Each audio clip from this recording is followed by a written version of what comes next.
What do you do on a day-to-day basis for local people? What does coming out in St Petersburg, what do you do for LGBT people there?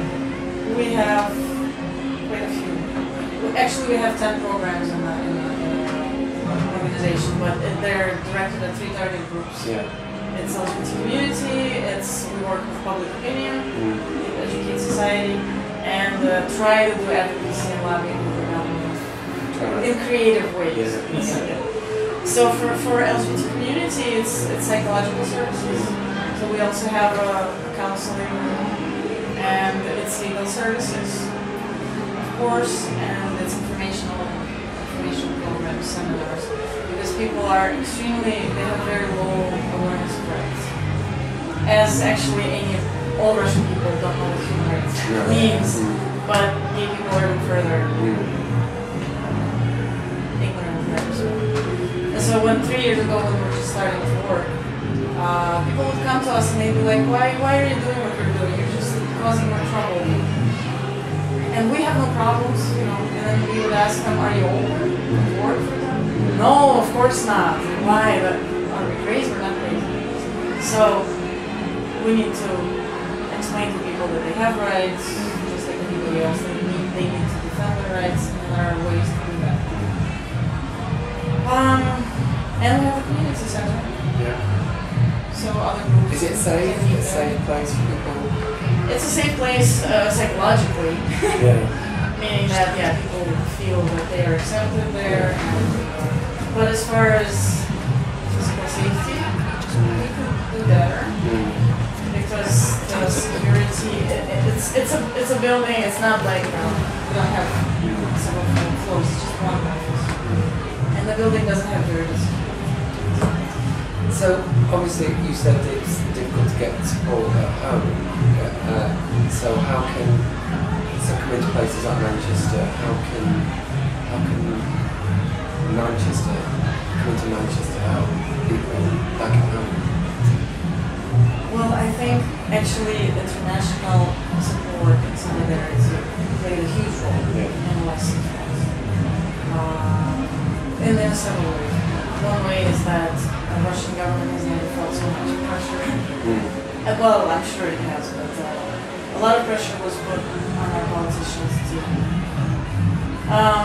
to answer why these laws are being put into force, why Russian government is not complying with the international obligations that it has as part of the Council of Europe, as part of other international organizations. So I think our government didn't expect this much attention on this issue. And if 6 months ago when this whole thing, the law was introduced in St Petersburg, there was this feeling of doom, like it's going to be adopted no matter what we do.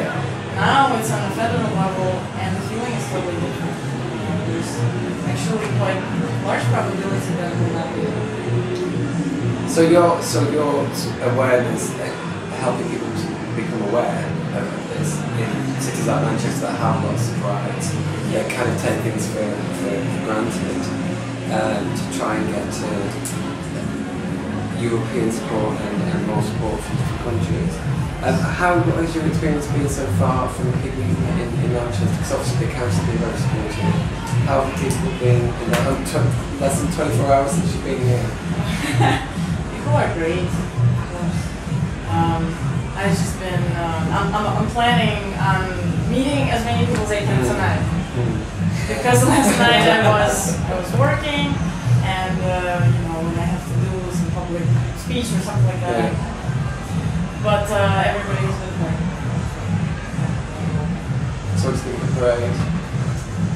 That's always so inspiring. It's great because mostly because of the people who are reading on the streets.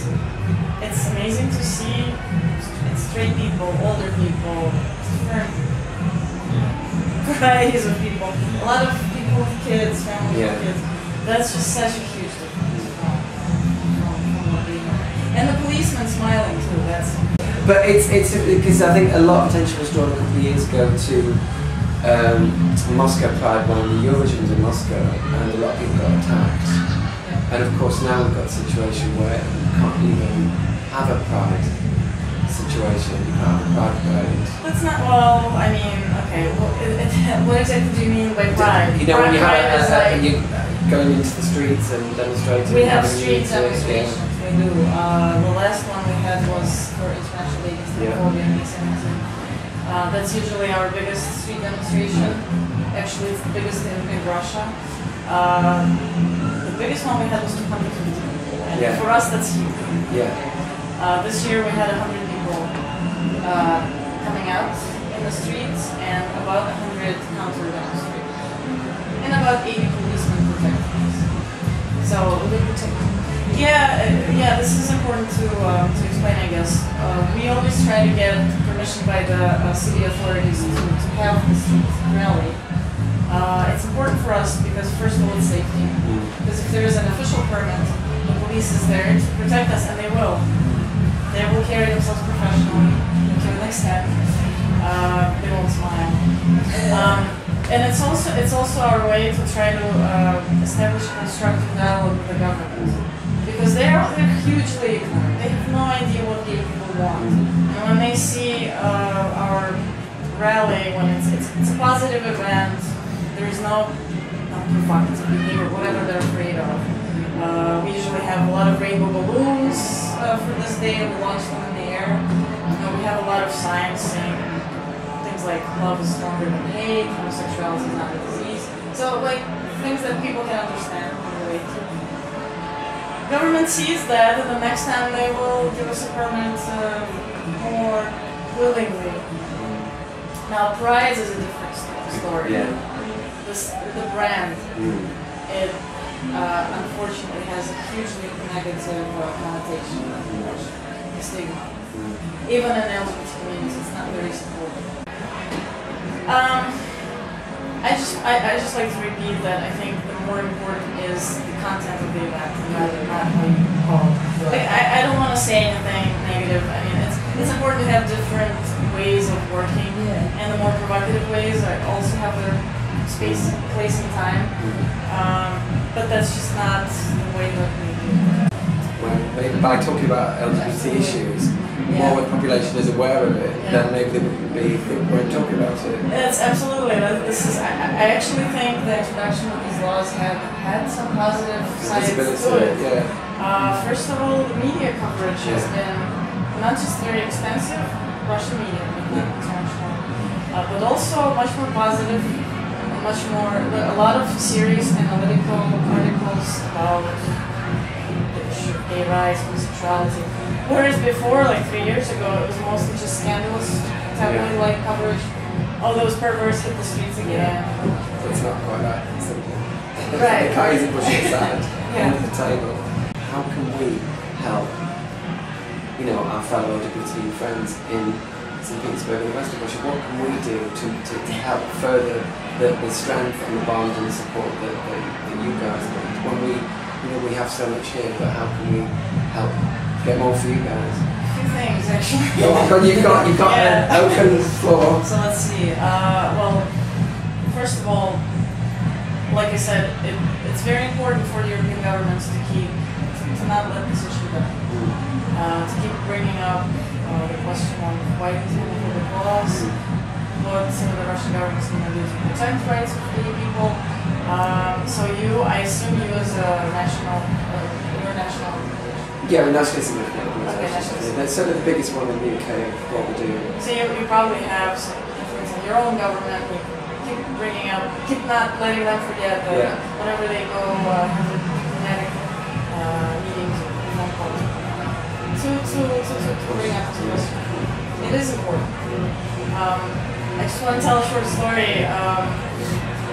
Mr. Polina, our governor, going to Helsinki for some celebration of Helsinki St Petersburg relationship, and a member of parliament said, a gay member of parliament said, I will introduce my husband to him.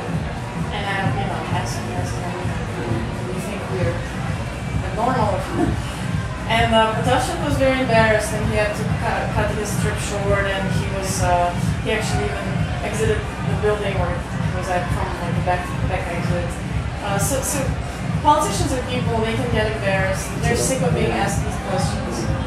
Manchester and St Petersburg are sister cities, so I'm sure that delegations come here from Russia. And if your gay politicians can do the same thing, introduce their partners and ask what's up with these laws. It has an effect. They're people, they don't want to be embarrassed all the time. They will think twice next time when they support legislation. Send us messages of support. You would be surprised how important it is. Because if we didn't feel that the whole world was watching and standing in solidarity with us, we'd really feel like we're up against a solid wall. Nobody cares and nothing to do that. Like I said, 6 months ago, that's what we were feeling. And the whole world rallied. Those street rallies in solidarity. We always inform our community about what's happening. So do you have a plan for the next sort of 6 months to a year? Or? Yeah, we used to have a strategic plan for 11th, 12th, and 13th, but now we have to rewrite it.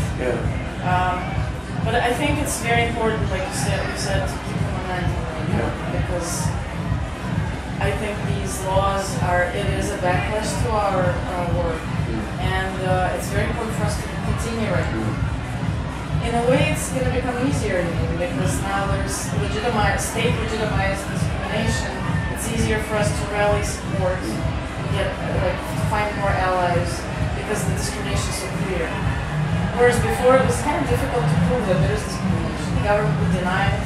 They would say, LGBT community is fine, gay rights are not being violated. So we need to just keep doing what we're doing. We don't know yet what's going to happen about the Pride Festival. This is the first time we're doing it with the law already in place. We have strategies like opening the information about the venue at the last minute so that there's no pressures on the venue to close and stuff. We have to keep working. Keep doing what the law wants us to stop doing. Keep informing the society about homosexuality is what we have. So is there anything that you've taken from Manchester that you can say to your colleagues and friends back home? I always come back and I talk about the pride next year because it's very inspiring to see what it could be like in a society that is totally accepting. It feels like these celebrations are not just about gay rights, that they're about freedom for everyone. And this is exactly what we want to have as well.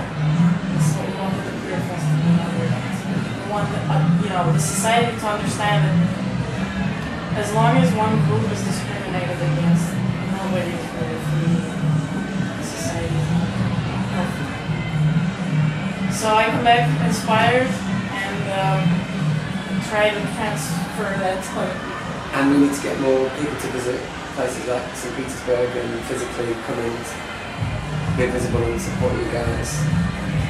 And bring our activists here as well. That's like I said, when people see what it actually looks like when the job is done, not done, but when achievements are being made, that it really does mean.